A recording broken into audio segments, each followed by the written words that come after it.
8 महिन्यांच्या चिमुकलीला ताब्यात घेण्यावरून झालेल्या कौटुंबिक वादातून सासऱ्याने दिलेल्या जोराच्या धक्क्यामुळे 28 वर्षीय महिला फरशीवर कोसळून तिचा मृत्यू झाल्याची अत्यंत दुर्दैवी घटना विरार पश्चिमेकडील नारंगी गावात घडली आहे। या प्रकरणी पोलीस ठाण्यात सासऱ्याविरोधात सदोष मनुष्यवधाचा गुन्हा दाखल करण्यात आला असून पोलिसांनी सासऱ्याला ताब्यात घेतले आहे।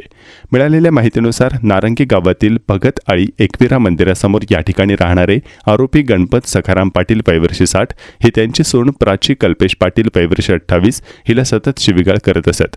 या त्रासाला कंटाळून प्राची यांचा भाऊ विशाल अनंत पाटील वयवर्षी 33 राहणार मारंबळपाडा विरार पश्चिम हा गुरुवारी 30 जुलै रोजी सकाळी 8:45 सुमारास आपल्या बहिणीला प्राचीला माहेरी घेऊन जाण्यासाठी आला होता।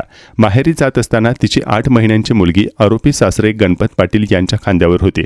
प्राची पाटील आपल्या लहान मुलीला सासऱ्यांच्या ताब्यातून माहेरी नेण्यासाठी घेऊ लागल्या, मात्र सासऱ्यांनी मुलीला देण्यास तीव्र विरोध केला। या वादावादीत सासऱ्याने प्राची यांना जोराचा धक्का मारला। डोक्याला गंभीर मार लागल्याने मृत्यू झाला। सासऱ्याने मारलेल्या धक्क्यामुळे प्राची पाटील या थेट फरशीवर आपटल्या। त्यांच्या डोक्याला आतून गंभीर मुक्का मार लागल्याने त्यांचा दुर्दैवी मृत्यू झाला। या प्रकरणी मृत महिलेचा भाऊ विशाल पाटील यांच्या फिर्यादीवरून बोळींज पोलीस ठाण्यात गुन्हा रजिस्टर क्रमांक 379/2026 अन्वये भारतीय न्याय संहितेचे कलम 105 म्हणजे सदोष मनुष्यवध आणि 351/2 नुसार गुन्हा दाखल करण्यात आला आहे। गुन्ह्याचे गांभीर्य लक्षात घेऊन पोलिसांनी आरोपी सासरे गणपत पाटील यांना तत्काळ ताब्यात घेतले आहे।